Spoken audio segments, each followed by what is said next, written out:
Hello बच्चों, अध्याय 3 यानी चैप्टर 3 के पार्ट 2 में आपका स्वागत है। इस वीडियो में हम लोग सीखेंगे कि किस तरीके से अनुपातों की तुलना करके हम लोग ये पता लगा सकते हैं कि जो भी रैखिक समीकरण युग्म है वो संगत है, असंगत है, या फिर जो भी उनका ग्राफी निरूपण निकल के आएगा वो प्रतिच्छेद करते आएगा, संपाती आएगा या समांतर आएगा। ठीक है ना, सिर्फ अनुपातों की तुलना करके। अगर आपने पार्ट 1 नहीं देखा हो तो मैं आपको बता दूं, पार्ट 1 आप जरूर देख लीजिए पार्ट 2 देखने से पहले, जिसमें हम लोगों ने कवर किया था एकदम बेसिक से लेके, और इसी में हम लोगों ने सबसे पहले आपको बताया था, देखिए ध्यान से, कि किसी भी तल में 3 तरह की रेखाएं खींची जा सकती हैं, है ना।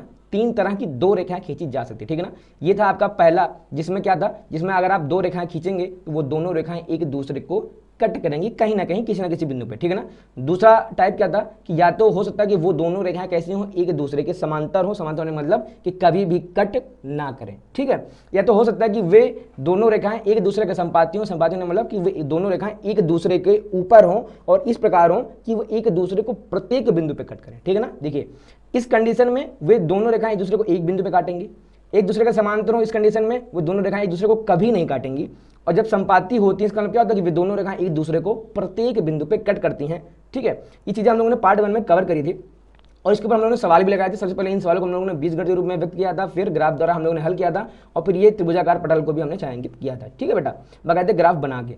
अब देखिए, अब अगर उसने आपको 2 समीकरण उसने यहाँ पे आपको दे दिए, ठीक है ना। देखिए ये होगा आपका समीकरण नंबर 1 और ये होगा आपका समीकरण नंबर 2।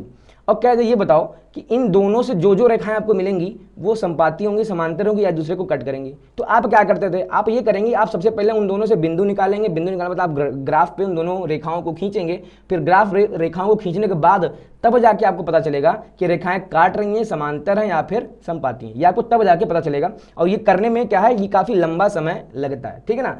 अब अगर मैं आपको बता दूं कि ये सब आपको करने की जरूरत नहीं है, ऐसा कुछ भी आपको करने की जरूरत नहीं है। आप सिर्फ उन दोनों समीकरण में जो गुणांक लिखे होते हैं, गुणांक मतलब समझिए जो भी 2 चर वाले रैखिक समीकरण होते हैं, हम उनको हम लोग कैसे लेते हैं, a1x plus b1y plus c1 बराबर 0। ये होता है आपका क्या, समीकरण नंबर 1, ठीक है ना, यानी पहला रैखिक समीकरण, ठीक है ना। दूसरा क्या होता है, दूसरा हमारा होता है a2x plus b2y plus c2 is equal to 0, ठीक है ना। अब ये 2 चर वाले 2 रैखिक समीकरण दिए होते हैं, हम केवल इनके गुणांकों के अनुपात करके हम लोग ये बता देंगे कि जो भी रेखाएं आएंगी वे संपाती आएंगी, समांतर आएंगी या एक दूसरे को कट करेंगे, सिर्फ और सिर्फ अनुपातों की तुलना करा के। आपको कोई ग्राफ खींचने की जरूरत नहीं है, बिना ग्राफ खींचे। ये सिर्फ अगर ये टेबल अगर आपको याद रहेगा, पार्ट 1, पार्ट 2 और पार्ट 3, अगर इसके टाइप 1, टाइप 2, टाइप 3 का अगर आपको फॉर्मूले याद रहेंगे तो सिर्फ आप अनुपातों की तुलना करके बता देंगे कि देखो भैया, हम बिना ग्राफ खींचे, मैं आपको बता सकता हूं कि जब आप ग्राफ खींचेंगे ना तो आपको संपाती रेखाएं मिलेंगी, समांतर मिलेंगी या प्रतिच्छेद करते हुए मिलेंगे, ठीक है ना। तो सबसे पहले हम लोग यहाँ पे इसी को पढ़ेंगे। देखिए हमने क्या कहा, हमको यहाँ अनुपातों की तुलना करनी, ठीक है ना। आप देखिए, अगर a1 बटे a2 is not equal to b1 बटे b2, सबसे पहले आप समझने का प्रयास करें। देखिए हमने इसका x पहले वाले, ये हो गया हमारा प्रथम समीकरण, यह हमारा क्या हो गया, प्रथम समीकरण, ठीक है। ये हमारा क्या हो गया, ये हमारा हो गया द्वितीय समीकरण, ठीक है ना।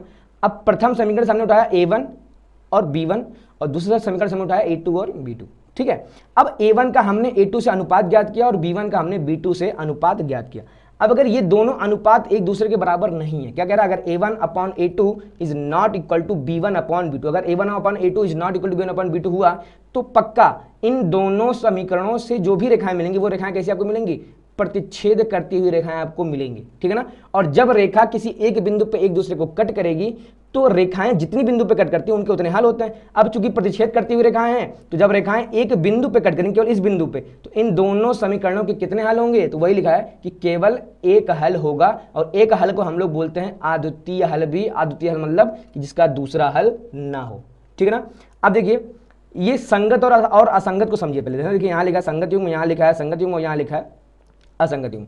अगर 2 समीकरण जो भी दिए हैं, अगर इन दोनों समीकरणों को हल करके अगर आप x और y के मान निकाल सकते हो, अगर x और y के मान आ सकते हो, तो हम क्या कहेंगे कि जो भी समीकरण युग्म दिए गए हैं ये संगत हैं। संगत मतलब कि इनके मान हम लोग ज्ञात कर सकते हैं, ठीक है ना। अच्छा, अगर मान नहीं आ सकते तो इसका मतलब क्या हुआ कि हम लोग कह देंगे कि ये असंगत हैं, यानी इनका हल पॉसिबल नहीं है, ठीक है। देखिए तो हमने क्या कहा, चूंकि यहाँ पे केवल एक हल निकाल सकते हैं, इसका मतलब क्या हुआ कि जो भी समीकरण युग्म आपको दिए जाएंगे वो कैसे होंगे, संगत युग्म होंगे, ठीक है ना। अब देखिए यहाँ पे हमने एग्जाम्पल आपको दे दिया है। देखिए एग्जाम्पल में देखते हैं हम लोग, ये आपका एग्जाम्पल है। देखिए इसका गुणांक कितना है, x का गुणांक आप कहेंगे 1 है, यानी यहाँ पे a1 का मान कितना है, यहाँ पे देखिए 1 है। अच्छा यहाँ a2 का मान कितना है 3, यानी a1 अपॉन a2 का मान कितना है, देखिए 1/3, ठीक है ना। अच्छा b1 का मान आप बोलेंगे कितना है, तो चिन्ह के साथ माइनस का 2 है b1 का मान, है ना, और b2 का मान कितना है 4 है। अच्छा इसको जब हम लोग काट देंगे तो वैल्यू कितनी मिल जाएगी, इसकी वैल्यू हमको मिल जाएगी माइनस का 1/2। तो देखिए a1 अपॉन a2 का मान है 1/3, ये वाली वैल्यू क्या है, ये वाली वैल्यू आपकी है a1 अपॉन a2, ये वैल्यू क्या है b1 अपॉन b2। अब क्या बताइए क्या 1/3 माइनस 1/2 के बराबर, आप कहेंगे नहीं, तो हम लोग क्या लिख देंगे a1 upon a2 is not equal to b1 upon b2, ठीक है ना। अब अगर a1 upon a2 is not equal to b1 upon b2, तो जो भी ग्राफ में खींचेंगे हम लोग, ग्राफ में हमको कैसी रेखाएं मिलेंगी, प्रतिच्छेद करती हुई। और कहां पे प्रतिच्छेद करेंगे, केवल एक बिंदु पे, चूंकि एक बिंदु पे कट कर रही हैं इसलिए कितने हल होंगे, एक हल होंगे। और चूंकि हल हम लोग निकाल पा रहे हैं इसलिए कैसे होंगे, ये संगत युग्म होंगे, ठीक है बेटा। देखते हम लोग अगला आपसे क्या कह रहा है, अगला आपसे यहाँ पे कह रहा है, ध्यान से देखिए, अगला आपसे कह रहा है a1 upon a2 equal to b1 upon b2 equal to c1 upon c2। क्या करें, a1 upon a2 equal to b1 upon b2 equal to c1 upon c2, मतलब आपने यहाँ से लिया इसका a1 बटे a2 भी बराबर आ रहा है, b1 अपॉन b2 भी बराबर आ रहा है, c1 अपॉन c2 भी, तीनों एक दूसरे के बराबर निकल कर। अगर तीनों का अनुपात बराबर आ गया तो इसका मतलब क्या है, संपाती रेखाएं हमको मिलने वाली हैं ग्राफ में। कैसी रेखाएं मिलने वाली, संपाती। और हमने को बताया संपाती मतलब एक के ऊपर एक। अब एक ऊपर एक का मतलब क्या हुआ कि रेखाएं एक दूसरे को अनेकों बिंदु पे कट करेंगी, प्रत्येक बिंदु पे कट करेंगी। और एक रेखा कितने बिंदु से मिलती है, अनंत बिंदु से। इसका मतलब ये जो संपाती रेखाएं होती हैं वो एक दूसरे को अनंत बिंदु पे कट करती हैं। अब अगर दो रेखाएं अनंत बिंदु पे कट करती हैं तो उनके कितने हल निकल के आएंगे, तो उनके निकल के आएंगे अनेक हल। कितने हल निकल के आएंगे, अनेक हल, ठीक है ना। और ये अपरिमित मतलब क्या था, अपरिमित को हम लोग इंग्लिश में बोलते हैं इनफाइनाइट, ठीक है ना। तो वही इसका मतलब हो गया कि अपरिमित रूप से इसके कुल कितने हल निकलने वाले हैं, अनेकों हल निकलने वाले हैं, ठीक है ना। अब देखिए हल निकल रहे हैं, भले एक से ज्यादा निकल रहे हैं, चूंकि हल निकल रहे हैं तो हम लोग क्या बोल देंगे, संगत युग्म है। कैसे है ये, संगत युग्म है। अच्छा आश्रित क्यों है, क्योंकि ये एक के ऊपर एक है, इसका मतलब क्या हो गया, ये एक दूसरे के कैसे हो गए, ये आश्रित युग्म भी है, ठीक है ना। एग्जाम्पल देखिए, आप यहाँ देखेंगे a1 का मान कितना है, आप कहेंगे 2 है, a2 का मान कितना है, यहाँ पे 4 है, तो 2/4, इसका मान आप हल करके कितनी वैल्यू आ जाएगी 1/2। यहाँ देखिए b1 का मान कितना है, तो 3 है, और b2 का मान कितना आपको दिख रहा है 6 है, इसको फिर से आप हल करेंगे वैल्यू कितनी आएगी 1/2। और ध्यान से देखेंगे तो हम लोग फिर से यहाँ पे c1 का मान कितना आप कहेंगे, c1 का मान आपको दिख रहा है -9, और c2 का मान कितना दिख रहा है -18। तो माइनस से माइनस कट, 9 से 18 कट, वैल्यू कितनी मिल जाएगी आपको 1/2, ठीक है ना। देखिए यहाँ पे ये 1/2 ना होके ये क्या है, ये आपकी वैल्यू है 1/2, ठीक है। देखिए यहाँ पे इसका भी मान 1/2 है, इसका मान भी 1/2 है, और इसका मान भी कैसा है 1/2। इसका मतलब क्या है, जब चूंकि तीनों अनुपात बराबर हैं, इसका मतलब a1/a2 बराबर है b1/b2 c1/c2 के। जब तीनों बराबर हो गए, तो जब तीनों बराबर हैं तो इसको हम लोग क्या बोलेंगे, संपाती रेखाएं। संपाती रेखा मतलब एक के ऊपर एक। जब एक के ऊपर एक का मतलब हो गया कि ये दोनों रेखाएं एक दूसरे को अनेक बिंदुओं पर काटेंगी, और जितने बिंदुओं पर काटते उतने हल होते हैं, इसलिए इसके कितने हल हो जाएंगे, अनेकों हल निकल के आएंगे। और चूंकि हल मौजूद है, भले अनेकों हल हैं, इसलिए इनको हम लोग क्या बोलते हैं, संगत बोलते हैं। और चूंकि ये एक के ऊपर एक है, इसलिए हम लोग इनको क्या बोलते हैं, ये आश्रित युग्म भी है, ठीक है बेटा। ये था आपका एग्जांपल। देखिए हम लोग अगला देखते हैं। अगला आपसे क्या कह रहा है, कह रहा है अगर a1/a2 तो बराबर हो b1/b2 के, but is not equal to c1/c2, ठीक है ना। देखिए हम लोग इसको सीधे एग्जांपल समझते हैं। देखिए यहाँ a1 का मान आप कहेंगे कितना है, देखिए कहेंगे 1 है, a2 का मान कितना है 2, तो पहले आपको मिल गया 1/2। दूसरा क्या है, b1 का मान कितना है 2, b2 का मान कितना है आप कहेंगे 4। इसको जब हम लोग हल कर देंगे तो मान कितना आ जाएगा 1/2। यहाँ देखिए ध्यान से c1 का मान कितना है -4, और c2 का मान कितना है -12। इसको आज हम लोग हल करेंगे, वैल्यू कितनी है 1/3। देखिए a1/a2 कितनी वैल्यू आई थी 1/2। अब देखिए ये दोनों आपस में तो बराबर हैं, बट ये दोनों के बराबर में तीसरी वाली वैल्यू नहीं है, ठीक है ना। वही आपसे क्या कह रहा है, a1/a2 अगर बराबर हो गया b1/b2 के, but is not equal to c1/c2, ठीक है ना। मतलब अगर इन दोनों के अनुपात तो बराबर हुए, लेकिन ये तीसरे के बराबर नहीं हुए, तो पक्का ये जो रेखा निकल के आएंगी वो कैसी मिलेंगी आपको, समांतर रेखाएं। और आपको पता है कि समांतर रेखाएं कभी भी कट नहीं करती हैं। समांतर रेखाएं कभी भी एक दूसरे को कट नहीं करेंगे, जैसे ट्रेन की पटरियां हैं वो कभी भी एक दूसरे को कट नहीं करती हैं, ठीक है बेटा। तो चूंकि रेखाएं कट ही नहीं कर रही हैं, इसलिए इसका कोई हल नहीं होगा, और चूंकि हल नहीं होगा तो इसका मतलब क्या होगा, ये असंगत युग्म है, ठीक है। उम्मीद आपको समझ में आ गया होगा। एक बार मैं फिर से क्लियर करता हूँ, मैं इस पूरी टेबल की मैं वैल्यू को फिर से मैं बस समझाऊँ। देखिए आपको ऐसे दो समीकरण दिए जाएंगे, ठीक है ना। सबसे पहले आपका काम क्या है, a1/a2 equal to b1/b2 check करना है, ठीक है ना, कि क्या a1/a2 बराबर है b1/b2 के। अगर a1/a2 is not equal to b1/b2, अगर दोनों बराबर नहीं है, तो जब बराबर नहीं है इसका मतलब कि दोनों रेखाएं किसी एक बिंदु पे प्रतिच्छेद करेंगी, किसी एक बिंदु पे प्रतिच्छेद करेंगी। अब चूंकि बिंदु पे प्रतिच्छेद कर रही हैं, इसका मतलब कि हल पॉसिबल है, और जितने बिंदु पे प्रतिच्छेद कर रहे हैं उतने ही हल पॉसिबल है, ठीक है। तो यहाँ पे चूंकि प्रतिच्छेद कर रही है एक बिंदु पे, तो यानी इसके कितने हल पॉसिबल है, केवल एक हल, और केवल एक हल को हम लोग अद्वितीय हल भी कहते हैं, ठीक है ना। अब संगत क्यों हुआ, क्योंकि अगर हम लोग हल निकाल सकते हैं, इसका मतलब क्या हुआ कि ये संगत हल हो गया, ठीक है ना। ये था आपका एग्जाम्पल। अगला क्या कह रहा है कि अगर a1/a2 बराबर हुआ b1/b2 का बराबर हुआ c1/c2, यानी अगर तीनों अनुपात बराबर है दूसरे के, तो इसका मतलब क्या हुआ, संपाती रेखाएं मिलेगी। और संपाती रेखाएं एक दूसरे के ऊपर होती हैं, मतलब एक दूसरे को अनेकों बिंदुओं पे कट करती हैं। तो जितने बिंदु पे कट करेंगे उतने हल, यहाँ अनेकों बिंदु पे कट करें तो कितने हल, अनेकों हल। ठीक है ना। अब चूंकि हल निकल रहा है, भले एक से ज्यादा निकल रहे हैं, तो हल निकल रहा है, इसका मतलब क्या होगा, ये संगत है। और चूंकि एक के ऊपर एक भी है, इसको हम लोग क्या बोल देंगे, ये आश्रित भी है। ठीक है। अब देखिए, अगर स्टार्टिंग के दो अनुपात बराबर हो, a1/a2 बराबर हो गया b1/b2 को, बट ये c1/c2 के बराबर नहीं हुआ, अगर नहीं हुआ तो इसका मतलब क्या हुआ, ये समांतर रेखाएं हैं, और समांतर रेखाएं कभी भी किसी को कट नहीं करेंगी, इनके बीच की दूरी हमेशा समान रहेगी, जैसे ट्रेन की पटरियां। अब चूंकि रेखाएं कट ही नहीं कर रही भाई साहब, तो जब कट नहीं कर रही, तो जब कभी कट नहीं करेंगी तो इनका कोई हल नहीं होगा, और जब हल नहीं होगा तो ये कैसे निकल कर आ जाएंगे, असंगत युग्म। ठीक है। उम्मीद करता हूं आपको ये टेबल अच्छे से याद हो गया होगा। अगर आपको टेबल अच्छे से समझ में आ गया तो सवाल लगाना बहुत ईजी है। ठीक है ना। सवाल बेसिकली इसमें दो टाइप के पूछे जाएंगे। सबसे पहला आपसे क्या कह देगा कि अनुपातों की तुलना करके ज्ञात कीजिए कि समीकरण युग्म वाला जो रेखाएं हैं वो एक बिंदु पर प्रतिच्छेद कर रहे हैं, समांतर है या संपाती हैं। ठीक है ना। आपको एक ये पूछेगा। दूसरा आपसे किस टाइप का पूछेगा, आपको इसे दो समीकरण दे देगा और क्या कह देगा कि भैया इसमें से कोई वैल्यू अननोन कर देगा। इसने यहाँ पे अननोन वैल्यू कर दी क्या, पी, यहाँ पे दिख रहा है ना आपको पी, क्या देगा, इन दोनों का अद्वितीय हल है, तो पी का मान बता दिए। ठीक है। इसी पे दो टाइप के सवाल हैं, और चलिए हम लोग देखते हैं सबसे पहले हम लोग किस टाइप से इसको हल करते हैं। ठीक है। देखिए सबसे पहले क्या कर देंगे हम लोगों का काम है सबसे पहले यहाँ लिखना। क्या हम लोग यहाँ लिखेंगे, दिए गए समीकरणों की तुलना। बेटा मेरी राइटिंग खराब होती है, मैं बार बार कहता रहता हूँ। ठीक है ना। पेन टाइप पे हम लोग पढ़ाते हैं। तो दिए गए समीकरणों की तुलना, अब हम लोग तुलना किससे करेंगे, देखिए ध्यान से, a1x plus b1y plus c1 बराबर 0, और ठीक है ना, और a2x plus b2y plus c2 बराबर 0 से करने पर। ठीक है ना। हमने ये दो समीकरण आपको दिए गए, ये समीकरण और एक ये समीकरण, हमने इन दोनों की तुलना a1x b1y प्लस c1 से कर दी, और a2x plus b2y plus c2 हमने कर दी। ठीक है ना। जब तुलना करेंगे देखिए, तो x का गुणांक यहाँ 5 है, यहाँ x का गुणांक 1 है, तो यहाँ पे देखिए हमारा a1 का मान कितना हमको मिल जाएगा, a1 का मान मिलेगा प्लस का 5, चिन्ह के साथ आप उठाएंगे। ठीक है ना।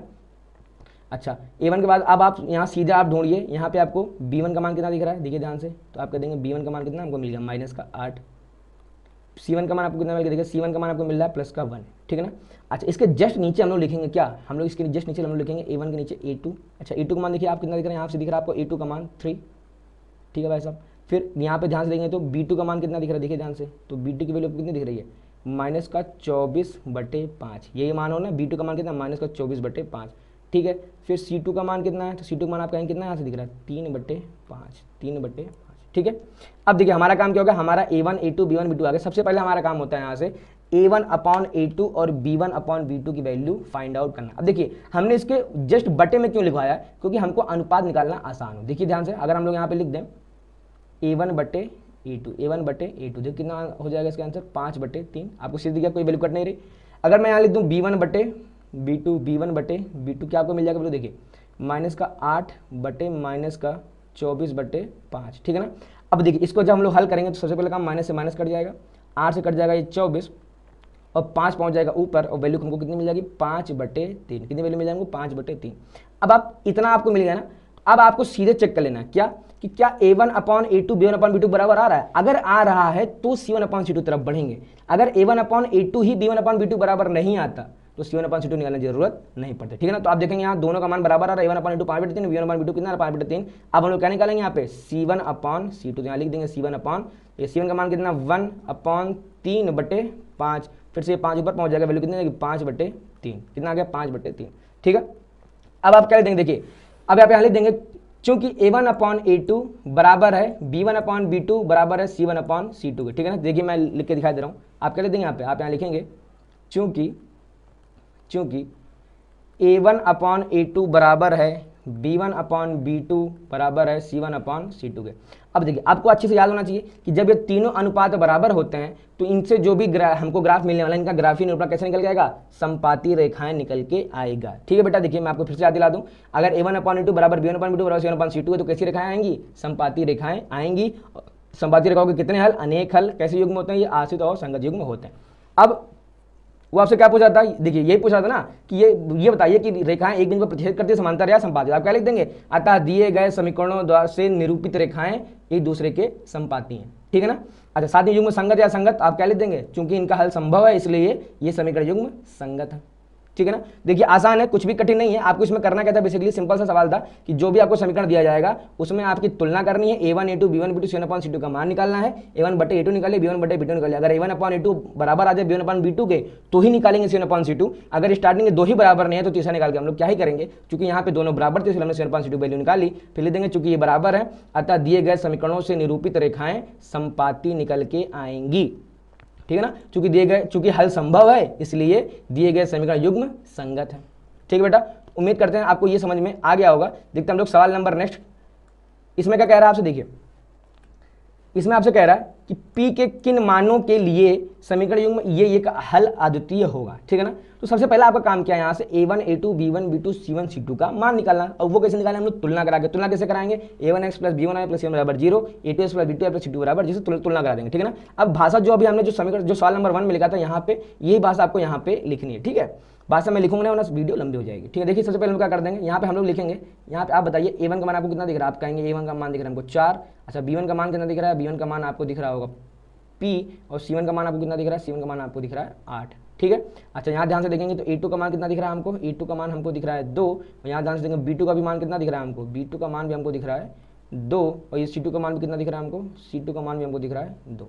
ठीक है ना, ये हो गया a1 b1 c1, ये हो गया a2 b2 c2। सबसे आप देखिए अब वो क्या कह रहा है कि भैया अद्वितीय हल है। तो अद्वितीय हल कब होता है, जब रेखाएं प्रतिच्छेद करती हैं केवल एक बिंदु पे। अब एक बिंदु को मतलब कि a1 upon a2 is not equal to b1 upon b2, a1 upon a2 is not equal to b1 upon b2। हम लोग यहाँ क्या लिखेंगे, हम लिखेंगे कि अद्वितीय हल होने पर, क्या लिखेंगे, अद्वितीय हल होने पर। अद्वितीय हल होने पर देखिए क्या हो जाएगा, कंडीशन लगाएंगे, अद्वितीय हल होने पर a1 upon a2 is not equal to b1 upon b2। ठीक है ना, अब देखिए यहाँ पे a1 का मान, a1 का मान कितना है 4 रख देंगे यहाँ पे। देखिए थोड़ा सा पेन चेंज करते हैं हम लोग, a1 का मान कितना है यहाँ पे 4, यहाँ रख देंगे हम लोग 4 बटे a2 का मान कितना है 2 बटे 2 is not equal to b1 का मान कितना आपको दिख रहा है स्मॉल p, p2 का मान कितना दिख रहा है आपको 2। ठीक है ना, अब 2 को इधर भेज दीजिए। अब ये असमीकाएं होती हैं, ये हम लोग हल करेंगे किसी और, ये आपको फर्स्ट ईयर में मिलेगा। ठीक है, अब 2 का गुणा इधर करा देंगे, देखिए 2 इंटू 4 8, 8 बटे 2 फिर से कर देंगे 4, तो हमको यहाँ से p का मान कितना जाएगा, आ जाएगा p is not equal to 4। ठीक है ना, अब वो बोला था कि p के किन मानों के लिए, तो देखिए हम लोग जवाब यहाँ पे कैसा देंगे, हम लोग यहाँ पे जवाब देंगे कि p का मान 4 के अतिरिक्त सभी मानों के लिए, यानी 4 के अतिरिक्त p के सभी मानों के लिए इन दोनों का अद्वितीय हल होगा। समझ में आ रहा है आपको, मैंने क्या बोला, मैं फिर से बता दूं कि p का मान 4 के अतिरिक्त सभी मानों के लिए इन दोनों समीकरणों के लिए अद्वितीय हल होगा।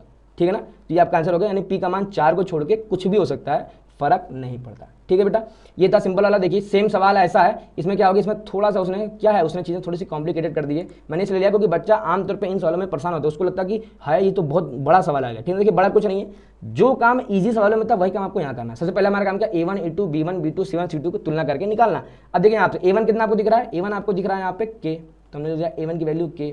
अच्छा आप कहेंगे b1 कितना दिख रहा है, तो b1 आपको दिख रहा है 3। अच्छा c1 कितना दिख रहा है, तो विद चिन्ह उठाएंगे, c1 का मान कितना देखिए माइनस k माइनस का 3। ठीक है ना, यहाँ ध्यान से देखेंगे तो a2 का मान कितना है, e2 का मान कितना देखिए ध्यान से 12 12। ठीक, b2 का मान कितना है यहाँ पे स्मॉल k। अच्छा c2 का मान कितना है, आप ध्यान से देखेंगे c2 का मान है यहाँ पे माइनस का k। अब वो आपसे क्या कह रहा है, आप परिमित रूप से अनेक हल हैं, तो हम लोग यहाँ क्या लिख देंगे, हम लोग यहाँ लिखेंगे अनेक हल होने पर, क्या लिख देंगे यहाँ पे अनेक हल होने पर। अब अनेक हल होने की बेटा कंडीशन आपको याद होनी चाहिए, अगर आपको फॉर्मूला याद, सवाल बहुत आसान है। अब अनेक हल होने की कंडीशन क्या होती है, a1 upon a2 is equal to b1 upon b2 is equal to c1 upon c2, ये होती है अनेक हल की कंडीशन। अब आपको कुछ नहीं करना है, a1 a2 का मान रखिए, b1 b2 का मान रखिए। देखिए a1 का मान यहाँ पे कितना दिख रहा है आपको, a1 का मान आपका है k, हम लोग यहाँ वैल्यू रख देंगे k। a2 का मान कितना दिख रहा है आपको 12, तो k बटे 12। b1 का मान कितना दिख रहा है आपको 3, b2 का मान कितना दिख रहा है आपको k। ठीक है, बराबर c1 का मान कितना दिख रहा है माइनस का k माइनस का 3। ठीक है, c2 का मान कितना दिख रहा है माइनस का k। अब देखिए ये तीन समीकरण आपके एक दूसरे के इक्वल हैं, आपको किसी को भी 2 को लेना, k का मान निकाल देना। तो हम इसको और इसको ले लेंगे, जैसे हम लोग इसको ले लेंगे, हम लोग क्या ले देंगे यहाँ पे, हम लोग यहाँ लिख देंगे k बटे 12 इज इक्वल टू 3 बटे k। क्या करा देंगे, क्रॉस मल्टीप्लाई, k का मल्टीप्लाई इधर, 12 का मल्टीप्लाई इधर, तो k का मल्टीप्लाई इधर करना कितना हो जाएगा, देखिए k स्क्वायर इधर, इसका इधर मल्टीप्लाई करना 12 3 36। क्या ले लेंगे, दोनों पक्षों का स्क्वायर रूट ले लेंगे, यानी वर्गमूल। वैल्यू कितनी आ जाएगी आपके पास, k is equal two plus minus का 6। ठीक है ना, कई बच्चे केवल +6 कर देते हैं, लेकिन बेटा -6 आंसर भी आपका सही होगा। ठीक है ना, तो k का मान कितना आ गया, k का मान आ गया प्लस माइनस का 6। ठीक है, उम्मीद करते हैं आपको समझ में ये आ गया होगा।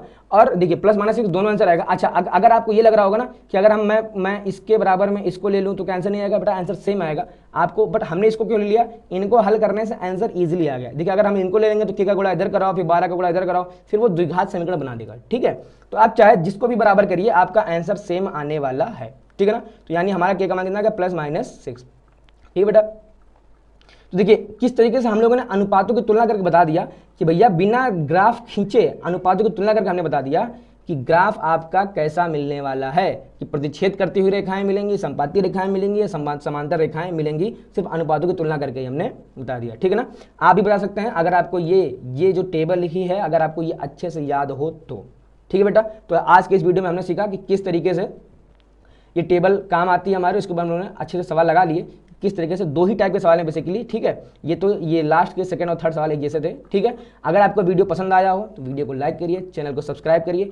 पार्ट 3 भी जल्द आने वाले, जिसमें हम लोग सीखेंगे प्रतिस्थापन विधि और विलोपन विधि सीखेंगे। ठीक है, बीजगणित विधि इस बार 2023-24 के सिलेबस से हटा दी गई है, इसलिए हम लोग इस बार केवल प्रतिस्थापन विधि और विलोपन विधि को ही कवर करेंगे। वीडियो को लाइक करिए, शेयर करिए, सब्सक्राइब करिए। मिलते हैं पार्ट 3 में।